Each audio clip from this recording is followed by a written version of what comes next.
Did you know there's a country in Europe that gets 2,957 hours of sunlight every year? And that's only one of the unique things about Malta.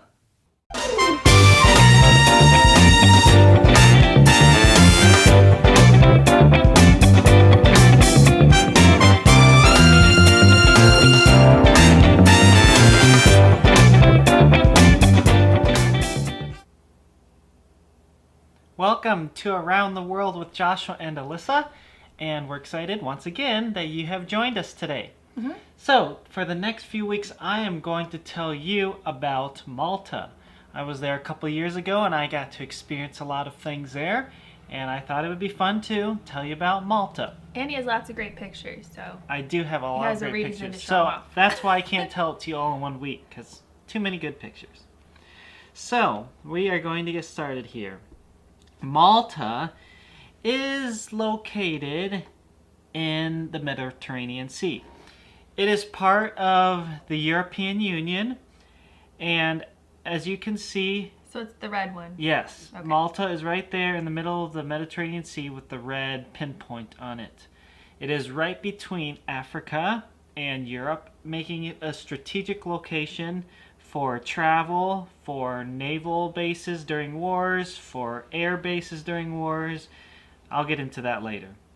But there it is. We know Malta in the Bible because it was where Paul shipwrecked. No one knows exactly where, although there are some theories, and we'll get into that another week. When you get to Malta, what do you notice here about the sky at the airport? Cloudy. Very cloudy. Kind of like today, where we are. Malta, though, is not known to be cloudy. In fact, it averages almost 8 hours of sunlight every single day of the year. Oh, that sounds like my happy place. Okay, 3,000 hours of sunlight in a year, which is about 8 hours every single day. So this was really weird while I was there because it was cloudy almost every single day, and it was rainy some days. And when the people I was with introduced me to the island, they said, "Welcome to sunny Malta." And they said, that is the introduction you'll normally get here on the island, but it was not sunny Malta while I was there. There were a couple days where it looked like this. Ooh. And that's more like what Malta is known for, is for all the sun and few clouds. So here's a view of the island. Very small island, but it has 450,000 people living there, I believe. And so there are... I think it's the 8th most populated area by square kilometer in the world. So there's like 4,000 people every square kilometer, which is like pretty dense, I guess. I'm impressed that there's that much green open field for that many people. Yeah, so the city areas, there's a lot of people. Now look at all these colors on the windows and the doors. The buildings in Malta are almost all like this white or yellow stone color, but they add a lot of color in their windows and their doorways, and it just makes the colors pop out. I really like this one. You have the red on the one building on the left and the green on the building on the right. And the phone booth. Yeah, and the phone. Cool. So you can't miss any of these things because the buildings themselves are one color, and then everything that stands out is a little different, not just a building. Of course, being an island, they have a lot of fishing, or a lot of boats. That's what I meant to say. But this here is a fishing boat. This is a fishing village, and I only got a close up here of a couple boats, but this little harbor here was full of these little brightly colored boats for fishing. They are not as popular today as they used to be just because it's a lot more commercial fishing with bigger boats now. But they still have a few small boats and people who will go out and do fishing. Here is a harbor with a lot of fancy, expensive boats. And so this was another part of the island. The island has some of the oldest freestanding structures in the world. So this here is a temple that is thousands of years old. and it is not held together by nails or concrete or anything like that. It's freestanding, and it has some of the oldest freestanding ruins in the world. And I'll tell you more about this one another time. It is also a place with many, with a lot of historical war things. I'm not doing a very good job with my vocabulary right now. But a lot of wars took place here because of its strategic location between Africa and Europe. So here is an old cannon that was abandoned and then redone and put on a nicer pedestal there now as a tourist attraction. This is pop or soda. So there are some people there who are visiting, and they bought this because this is like the island's famous drink. And they drank some, didn't like it, so they wanted me to try it, and I liked it. It is when I tasted it, it tasted a lot like drinking essential oils. Oh. It was really powerful and really, well, let's see what it says right there. It says bitter sweet refreshment, orange flavor, and aromatic herbs. It's super dark. Looks like a tea almost. But when it says it has those aromatic, is that how you pronounce it? Mm-hmm. Herbs. It was not kidding. It has an orange flavor, and then all of a sudden there's just this powerful, like, if you were to take a deep sniff of essential oils, that's the flavor that was in my mouth. Woo. And at first it's like, oh, this is not good. But then as you drink it, you start to get used to it really fast, and then all of a sudden it's just nice and refreshing, like it says. But your first drink is just, bam, there it is. Taking over your mouth. Yeah.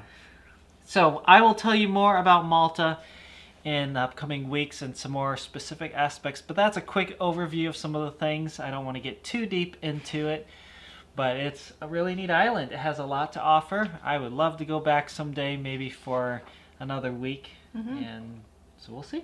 Looks cool. I like We'll all look the at colors. it more in the coming days. And all the sunshine. You want to hear a new story? Yes. Okay, because I got one. A brand new story. I like Ringu. Here's and the funny you will thing. too. I pulled this story out, and Joshua recognized it right away, and I think maybe I heard it once. So I didn't really know this story very well, but it's kind of a fun story. I like this one a lot. Yep. So why don't you go have a Is that- snack? Never mind. I'll let you tell. Don't- Okay. Don't give away the story. That's actually part of today's story too. The one part is. Okay, so Ringu, the story of Ringu is about a little boy who lived in India, central India, so kind of not really the super populated city part. And I was reading a little bit about the people group that he was from, and they didn't speak Hindi like most of India. They had their own language, but they would learn Hindi if they were going to do any other trading and stuff. But these people really knew, or thought they knew, a lot about the spirit world, and so they feared a lot of spirits, and they thought everything was connected with evil spirits, and you'll kind of see that through the story of Ringu. But I want to start off with, do you know anything fun or unique about where you live? So maybe if you live in Minnesota, you know that there's a big park that has a big cherry and a spoon connected to it, and there's like water that shoots out the cherry. That might be something unique if you're from the Twin Cities area. But did you know that there's a place in Michigan that makes the most breakfast cereal? Like ever? That's kind of cool. Did you know that the country of India has the highest population of just children in the world? Kind of interesting. So the country of India is where we're going to talk about today, and this little boy named Ringu. So this story is not based on a true story of a boy, but it is based on true events, on a people group and kind of how these people groups would have lived, and then the missionary in this story is a real missionary. But they kind of took that missionary's story and then added some details around it to create a story to help you understand kind of the lifestyle of a lot of the kids in India, especially the kids who don't understand who God is and who are really scared of different kinds of spirits. So that's kind of the background of our story. So we're going to start off with Ringu. It's this boy right here driving the oxen, and he was so excited because today was going to be the start of the Oxen Festival. And every year, his family would go together and they would go into the city to the bazaar, just kind of like a big celebration, like a fair. And they would get to do all sorts of different activities. There would be a race, an oxen race, and Ringu was sure he was going to be the winner because he was very fast. And he couldn't wait to go. And his brother Batu was coming with him too. And they were sure they were going to do really great in the race, but they loved going to the oxen celebration every year because it was so much fun to see all the people and to buy all the different things and see the things for sale. And Ringu was kind of interested in seeing the new missionary who had come to town. He'd heard that this person was really tall and had really light colored skin, but seemed to talk about a different God than what Ringu knew about. So he was hoping he'd get to see this missionary, and he had heard the missionary's name was Grub Said. And that'd be like, for them, it'd be like saying Mr. Grubbs, but that's how they would say it. So he was looking out to hopefully get to see who Grub Said was. So he pushed his oxen on and kept tapping them and talking to them and hoping that they could get there faster. And finally, once they got to a bigger part of the road, he tapped his oxen and they started running. He and his brother Batu loved it. Their parents didn't quite like going so fast, but they were gonna let the boys drive anyways. Well, finally they got to town and they were excited to get in to see all of the celebrations. They got to a spot and Ringu began to park the oxen, so he tied up the oxen to the wheel so then they couldn't pull away. The wheel would stop them from moving. And his family, his mother and his father, started walking ahead and his brother, and Batu all of a sudden heard a yell and turned around to see that Ringu had stopped and was crying out in pain because he had stepped on a big thorn. Do you see it in the heel of his foot? Ouch. He had stepped on a big thorn and that really hurt. So he pulled it out of his foot and his foot kind of hurt, and he just kept going with the rest of the family, kind of limping his way through a good chunk of the bazaar and the celebration. Not how he really wanted to go, but it was okay. He was so excited he just tried to ignore how his foot hurt. Well, they got there and his family began to buy some things. His father bought things to put around the neck of their oxen and some little sugar cubes to give them as a gift. And then his father bought some coconuts because they knew if anything happened to the people in their family and they needed to make the spirits happy, they would take a coconut and crack it open and spill out the coconut milk from inside, and that would make the spirits happy. So his father was sure to buy some of those so that they would be prepared in case someone got hurt or in case something bad happened to their family. Well, Batu and Ringu began to wander around in the market by themselves. They liked seeing all the different things that were there, and Ringu saw a nice stand of bananas and he just took one and slid it into his pocket. He thought, it's not a big deal. Everybody steals. No problem. I could just take this. Does that make it right though, if everybody does it? Didn't bother Ringu though. He thought it was okay. So he had the banana in his pocket and they kept looking around at all the different things, and all of a sudden he heard a really cool sound, some amazing music. So he grabbed his brother's hand and they began to weave in between all the different people. Still, his foot was kind of bothering him a little bit, but he tried to ignore it because he wanted to figure out where this music was coming from. All of a sudden he kind of tripped over his hurt foot and he ran into somebody and knocked papers out of this man's hand. He looked up and realized he had just bumped into Grub Said, to that missionary that he wanted to see. Yeah, this guy was really tall and had really light skin. But he was kind of excited to see him. He felt bad that he had knocked all those papers out of Grub Said's hand, so he quickly gathered them all up and handed it back to the man. And the man smiled. He said, "This paper tells about the one true God, the God who is in control of everything and who controls all things. Would you like one?" Ringu thought that was kind of cool.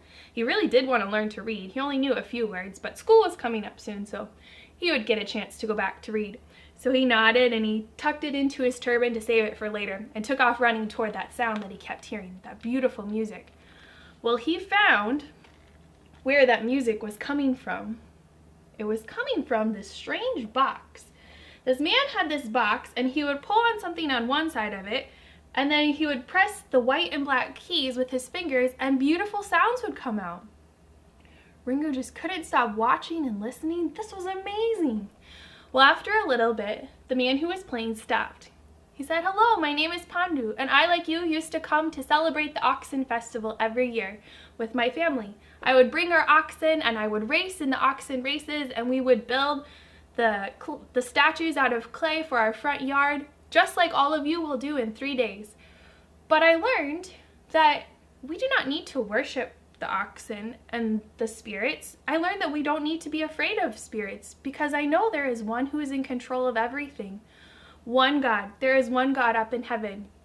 And his son Jesus came to earth to live a perfect life and to die for me on the cross and to pay the penalty for my sins so I do not have to be afraid. And he rose again to show that he is God and he lives in heaven today." Ringo is really puzzled. How could you live a life and not be afraid of the spirits? He had his charm around his neck and his family all wore charms and they got the coconuts to get ready in case somebody got hurt. But this man was one of them. But he was talking a little bit differently. Ringo wondered if some of the things he was saying were like some of the things on the paper that he had gotten from Grub Saeed. He wondered, but he didn't really know. Well, Ringo and his brother Batu went home and they were going to sleep, and the next morning was going to be the oxen race. And Ringo was so excited. He could not wait. By the time he got home though, his foot was really hurting him from where he had stepped on that thorn.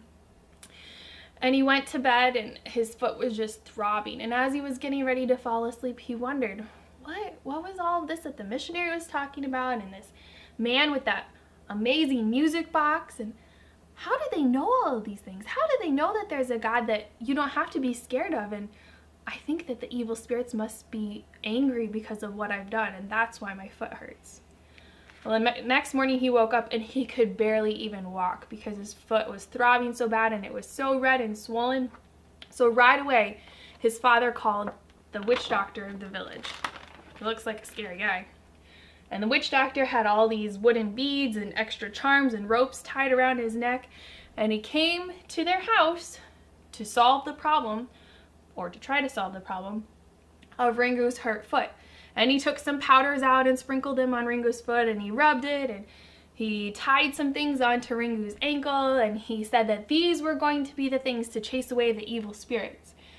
And Ringo's father gave the witch doctor some money, because that's the only way that would chase away the evil spirits, is if you gave the witch doctor money. Kind of seems like a strange idea.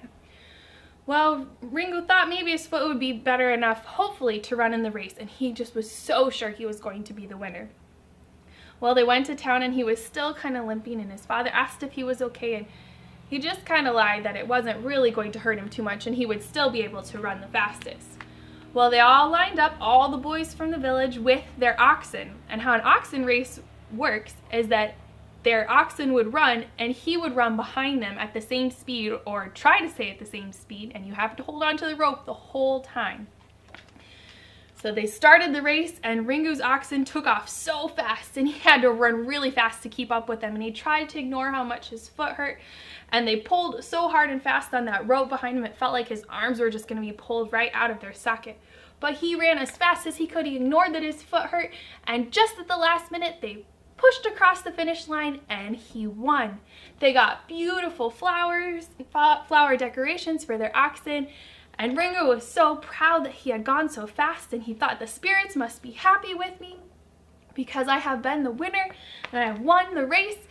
But his foot hurt so bad, and once again he went back to sleep that night thinking again, wondering, what am I going to do if my foot keeps hurting? What if the spirits aren't happy with me and I'll never get to go to school and learn how to read anymore and know what this paper means that the Grub Saeed had given to him?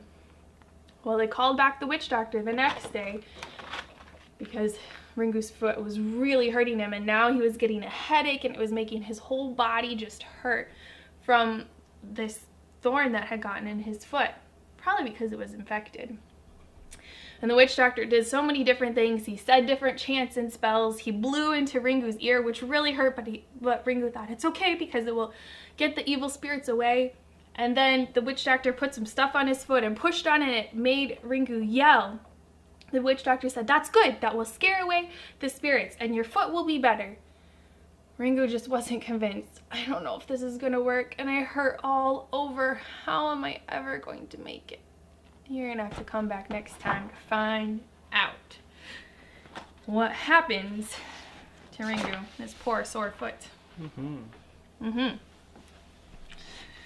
Well, today we are going to look at some people who are going to serve on Malta.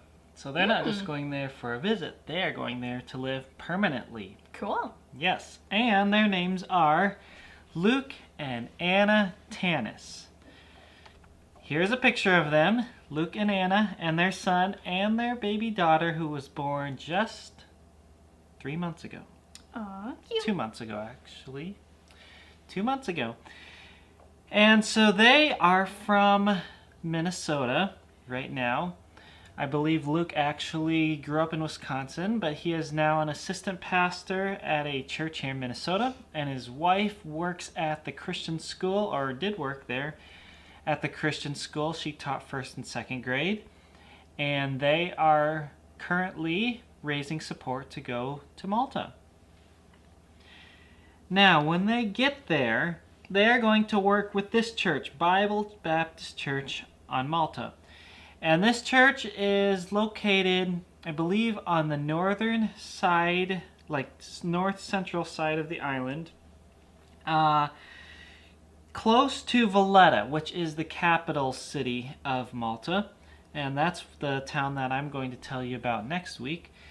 And this church offers transportation to bring people. They said, their website says, from most points on Malta, they'll pick you up and bring you here. Cool. And on Wednesday nights, they have a Bible study or some kind of a meeting on Gozo. Gozo is an island that is right next to Malta, and it's still considered part of Malta, even though it's a little separate sister island. So, this church is busy serving people on both of those islands, and the Tanises are going to go there to work with them. Now, Malta, having been under Spanish influence many years ago, they are 98% professing Catholic. Whew. And so these are a couple pictures I took while I was there of some of their church buildings. But they are very Catholic, or just don't have any religion at all. Maybe they profess to be Catholic, but they don't really practice it. And so it's a huge mission field for the true gospel. And so that's what the Tanises are going to do when they get there, is minister to these many hundreds of thousands of people that do not know the true way to have a relationship with Jesus Christ. Here's a picture of them. Now this is taken from the St. Elmo Fort, which is right there in Valletta. I did not go into this fort like they are because, well, I didn't want to pay the fee to get in when I only had a few hours to go look at things. So that is where this picture was taken. But their plan is to go there and to work with the church, build relationships with people, and help them know the true gospel of Jesus Christ, not just the Catholic works-based salvation, but the true knowledge of Jesus Christ. They have not been able to travel around to churches here in the U.S. very much since spring because of coronavirus, obviously. And so they have enjoyed this time just to relax a little, and also had their baby. And so I'm sure it was nice not to have to travel around while they were adjusting to a second child at home. But they are planning meetings and hoping to get back out again soon and visit churches and keep raising support and getting prayer partners. And I believe they are at about 40% financial support right now. So that is the Tanises. And I would encourage you to pray for them because, you know, when they want to get to Malta and to serve there, it's kind of hard when they're stuck here and stuck for longer than they thought because of having to raise support without being able to visit churches. So pray for them that they would be able to raise rest of their support and quickly, and also that this would just be a good learning time for them, that they would keep learning patience and the blessings that God has for them right now, even though this has kind of put a little pause on their ministry plans. Yep. But hopefully soon they will be headed to sunny Malta. Hopefully. Yeah. Thanks so much for watching. Hope you enjoyed our start of our new story, and hope you found our different item somewhere in our background here today. We really like it. Yep. And just keep watching. We'll do the next part of our story and a little bit more about Malta, and have a new missionary for next week too. Thanks so much. Yep. Bye. Bye.